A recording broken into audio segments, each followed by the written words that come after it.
और आइए अब झांसी हादसे की बात करते हैं, इस अग्निकांड की, जो कि वाकई दिल दहला देने वाला है। डिप्टी सीएम यूपी के ब्रजेश पाठक से टीवी9 भारतवर्ष ने एक्सक्लूसिव बातचीत की है और इस हादसे के बारे में उन्होंने कहा कि शॉर्ट सर्किट से आग लगने की आशंका है। साथ ही उन्होंने ये कहा है कि ऑक्सीजन सिलेंडर की वजह से वार्ड में आग फैली है। हादसे में 10 बच्चों की, 10 मासूमों की मौत हो गई। सरकार ने उच्च स्तरीय जांच के आदेश दिए हैं। 60 शवों की पहचान कर ली गई है। 3 की शिनाख्त की जा रही है, 3 बच्चों की शिनाख्त की जा रही है। मृतकों के परिजनों को 5-5 लाख की मदद का ऐलान किया गया है। साथ ही ब्रजेश पाठक ने कहा कि घायलों के इलाज का खर्चा सरकार उठाएगी। झांसी के रानी लक्ष्मीबाई मेडिकल कॉलेज में शुक्रवार की रात को दुखद हादसा हुआ, जिसमें एनआईसीयू डिपार्टमेंट में आग लगने से 10 बच्चों की दुखद मृत्यु हुई है। डिप्टी सीएम ब्रजेश पाठक जी हमारे साथ मौजूद हैं। सर, आप लखनऊ से स्पेशल यहाँ पे आए, पूरा इन्वेस्टिगेशन आप कर रहे हैं। किस तरीके से आग लगी और इन्वेस्टिगेशन क्या शुरू हो गया, कहाँ तक पहुँचा? घटना बहुत ही दुर्भाग्यपूर्ण है, दुखद है। जब मैं मौके पर पहुँचा तो लोगों से जो बातचीत की हमने, चिकित्सकों से, पैरामेडिकल स्टाफ से, नर्सेस से, परिजनों से, तो प्रथम दृष्टया लोगों का मानना है कि इलेक्ट्रिक शॉर्ट सर्किट की वजह से दुर्घटना हुई है। ऑक्सीजन कंसंट्रेटर लगा था, उसमें इलेक्ट्रिक शॉर्ट सर्किट हुआ। फिर वो नर्स ने जैसे ही उसको प्लग निकाला, वो ऑक्सीजन के सहारे पूरे वार्ड में आग फैल गई, जिससे दुर्घटना हुई है। कुल 49 बच्चे थे उस समय वार्ड में, उसमें से 10 बच्चों की आकस्मिक मृत्यु हुई है। 7 बच्चों की आइडेंटिफिकेशन कर लिया गया है। 3 बच्चों की शिनाख्त नहीं हो पा रही है। उनके मोबाइल स्विच ऑफ है उनके परिजनों के, तो उनके घर पर मैसेंजर हमने भेजा है कि जैसे उनको वास्तविक स्थिति का पता लगाया जा सके, उनके शवों को हम सौंप सकें। मृतकों के परिजनों को, मृतक बच्चे जो हैं उनके परिजनों को 5-5 लाख रुपए की तत्काल आर्थिक सहायता दी गई है। घायलों को 50,000 रुपये और घायलों के इलाज का सारा खर्च सरकार उठाएगी। घटना के उच्च स्तरीय जांच के साथ साथ एक मजिस्ट्रेटी जांच के भी आदेश दिए गए हैं। इसके अलावा विभागीय जांच को भी हमने बैठाया है। डायरेक्टर जनरल मेडिकल एजुकेशन की अध्यक्षता में एक समिति गठित की है जो घटना की तह तक जाएगी। उसमें फायर सेफ्टी के भी लोग होंगे, इलेक्ट्रिकल डिपार्टमेंट के इंजीनियर्स भी होंगे, स्थानीय प्रशासन से भी हम लोगों को उसमें ले रहे हैं। हम घटना के कारणों की तह तक जाएंगे और घटना कैसे घटी, क्यों घटी और भविष्य में ऐसी घटनाओं की पुनरावृत्ति न हो, उन घटनाओं को हम रोकने का काम करेंगे। सर, जो 10 बच्चों की मृत्यु हुई है उनका पोस्टमार्टम कब तक हो जाएगा? और एक बड़ा सवाल सर ये भी है कि परिवार वाले कुछ ऐसे हैं जिनको उनके बच्चे अभी तक नहीं मिल पा रहे हैं। जो 7 बच्चे हैं उनके सब आइडेंटिफाइड होकर के उनके परिजनों को हमने सौंप दिए। बच्चे बहुत ही छोटे थे, मात्र 3-4 दिन के थे, और जो कम वेट के बच्चे थे लगभग वही बच्चे हमारे पास वार्मर में रखे गए थे। जो बच्चे आइडेंटिफाइड नहीं हो पाए हैं उनको हम तलाश कर रहे हैं, उनके परिजनों को, और यदि कोई कठिनाई आती है तो हम डीएनए जांच भी कराएंगे, जिससे वास्तविक परिजनों का पता लगाकर हम बच्चों को सौंप सकें।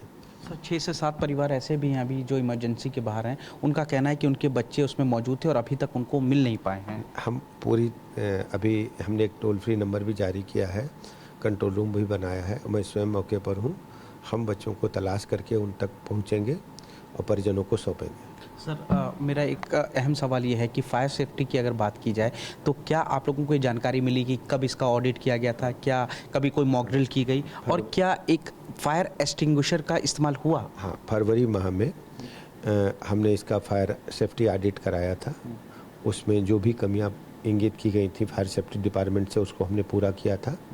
और जून माह में, इसी वर्ष जून माह में 2024 में हमने फायर का मॉक ड्रिल भी किया था, जो सफलतापूर्वक हुआ था।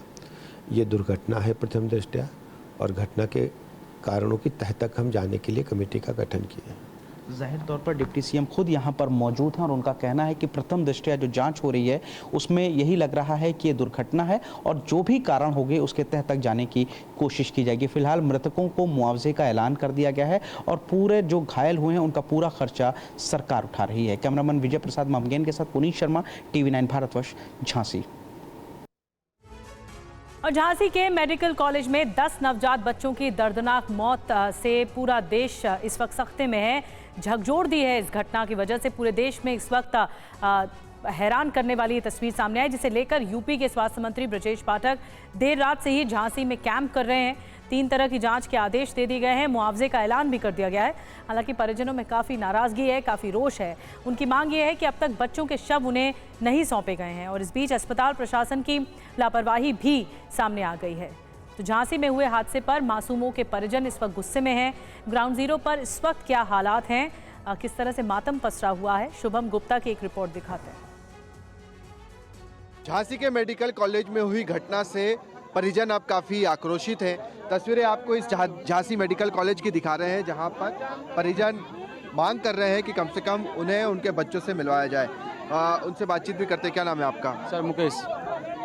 क्या चाह रहे हैं आप लोग? सर बच्चे को देखने नहीं दे रहे सर, वो मतलब कोई पता ही नहीं पड़ रहा है, बोल रहे हैं कि सर इधर से इधर, लेकिन कोई मतलब उनका कोई पता ही नहीं। ठीक है, बताओ, ये देख रहे हैं आप, बताओ क्या कहना है आप लोगों का, क्या चाह रहे हैं? कहना है कि हमारा बच्चा मिले, जिंदा है अथवा मर गया, कैसा है, हमारा बच्चा तो मिलना चाहिए। बच्चा क्यों नहीं मिल रहा है? फिर डॉक्टर क्यों ना मरेगा, नर्स क्यों ना मरी, मेरा बच्चा कैसे मर गया?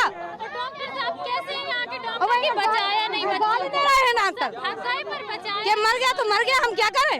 ऐसा कौन कह रहा है? अब हम का उनको नाम पहचान रहे हैं कि उनको हमने देखा हुआ। डॉक्टर कह रहा है। हाँ, डॉक्टर क्यों नहीं मरे? डॉक्टर मर जाते गात उनकी आग लग जाती, डॉक्टर को तो जान जाते कि लगी है आग। सब डॉक्टर की काल लापरवाही है, हम क्या जाना, हमने तो बच्चा कर दिया हुआ है। अब तुम नहीं देख रहे हो, नहीं कर रहे, अरे आग लगी थी तो बता दे, तुम निकल भागे, बच्चा निकाल, बच्चा बचा रहा है, निकाल के बच्चा ले आ रहा तो उसको धक्का देकर बाहर निकल के मर जाने दो।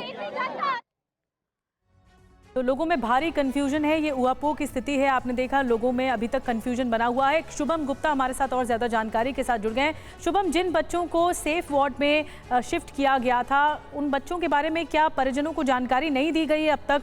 क्योंकि लोगों, आपकी रिपोर्ट हम देख रहे थे, उसमें लोग शिकायत कर रहे हैं कि उनको प्रॉपर इंफॉर्मेशन नहीं दी जा रही है। बिल्कुल निधि, और एक नहीं कई परिजन यहाँ पर प्रदर्शन कर रहे हैं। ये तस्वीरें आप परिजनों की देख रहे हैं। सबसे पहले आप यहाँ पर पुलिस फोर्स देखिए, चूंकि ये गेट के बाहर जाना चाहते थे और यहाँ पर सड़क जाम करना चाहते थे। ये परिजन यहाँ पर पहुंचे, रो रहे हैं, बिलख रहे हैं और कम से कम ये चाह रहे हैं कि ये तो बता दीजिए कि हमारे बच्चे जीवित है, मृत है, कहाँ है, किस हालत में। क्या नाम है आपका?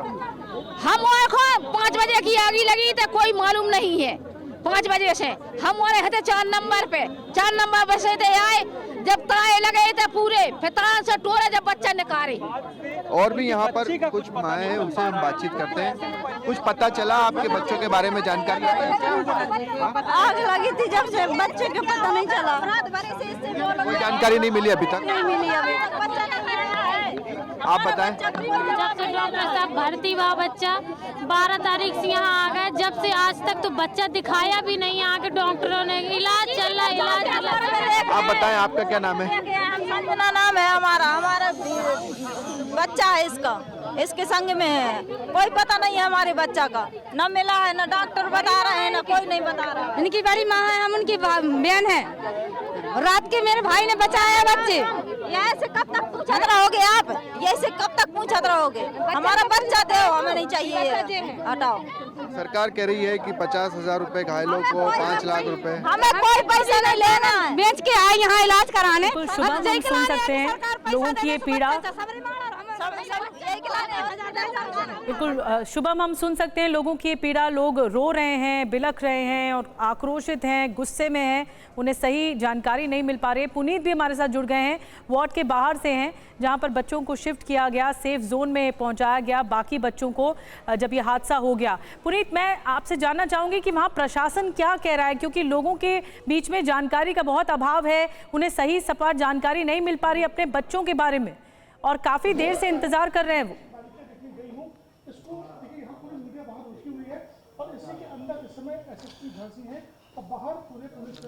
देखिए, पुलिस प्रशासन लगातार उन परिवार वालों से संपर्क में, उनको समझाने की कोशिश कर रहा। 3 लाशों की अभी तक पहचान नहीं हो पाई है, उनके लिए डीएनए करने की भी बात की जा रही है। 7 लाशों की पहचान कर ली गई है, अभी उनका पोस्टमार्टम चल रहा है। 4 डॉक्टरों का पैनल पोस्टमार्टम करा, पोस्टमार्टम के बाद लाशों को परिजनों को सौंप दिया जाएगा। इस वक्त मैं मौका वारदात यानी NICU डिपार्टमेंट के ठीक बाहर मौजूद हूँ। इस पूरे डिपार्टमेंट को सील कर दिया गया जब आग लगी, और अभी जो SSP झांसी हैं सुधा सिंह, वो जांच करने के लिए अंदर गई हैं। दरअसल 24 घंटे के अंदर प्रशासन को जांच रिपोर्ट सीएम को सौंपना है और इसलिए जांच में काफ़ी तेज़ी की जा रही है और यही वजह है कि सुधा सिंह खुद यहाँ पर पहुंची हैं। यही एनआईसीयू वार्ड है जिसके अंदर 49 बच्चे मौजूद थे। जब आग लगी रात को 10:30 बजे करीब तो उसमें 10 बच्चों की मौत हुई है। 16 बच्चे जो हैं वो जख्मी बताए जा रहे हैं, इलाज उनका अस्पताल में चल रहा है और बाकी लगभग 36 बच्चों को भी रेस्क्यू किया गया है। फिलहाल जो डिप्टी सीएम ब्रजेश पाठक है उनका भी कहना है कि जरूरत पड़ी तो बच्चों का डीएनए किया जाएगा और साथ ही परिजनों को एक एक चीज के बारे में सूचित किया जा रहा है। हालांकि कुछ परिवार ऐसे हैं जिनका कहना है कि उनके बच्चे जिंदा हैं या नहीं, उनको अभी तक ये चीज पता नहीं है।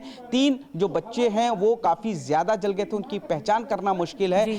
फिलहाल प्रशासन लगातार कोशिश कर रहा है। प्रथम दृष्टया जो जांच है उसमें यही लग रहा है कि शॉर्ट सर्किट की वजह से जो एनआईसीयू डिपार्टमेंट में आग थी वो काफी ज्यादा फैली और चूंकि ऑक्सीजन अंदर था तो वो काफी तेजी से आग फैलने की वजह बना और करीब 10 से 15 मिनट में पूरा जो एनआईसीयू डिपार्टमेंट है वो आग की जद में आ गया। खासतौर से अंदर का डिपार्टमेंट जहां पर जो गंभीर बच्चे थे उनको रखा गया था, जबकि जो बाहरी कक्ष था जिसमें कम गंभीर बच्चे थे उनको रखा गया था। उन सभी बच्चों को रेस्क्यू किया गया, लेकिन जो शिकार बच्चे हुए थे वो अंदर के कमरे के हुए थे। फिलहाल एसएसपी मौके पर मौजूद है और इस वक्त जांच की जा रही है। पूरा पुलिस अमला इस वक्त मौजूद है, जांच को आगे बढ़ाया जा रहा है कि आखिर ये हादसा, इतना विभत्स हादसा, इतना बड़ा अग्निकांड कैसे हो गया और नवजात बच्चों की मौत हो गई। 3 बच्चों की शिनाख्त होना भी बाकी है। बहुत बहुत धन्यवाद पुनीत आपका एक जानकारी वहां से देने के लिए और शुभम आपका भी धन्यवाद, आपने भी जो जानकारियां दी हैं परिवार वालों से बातचीत की है।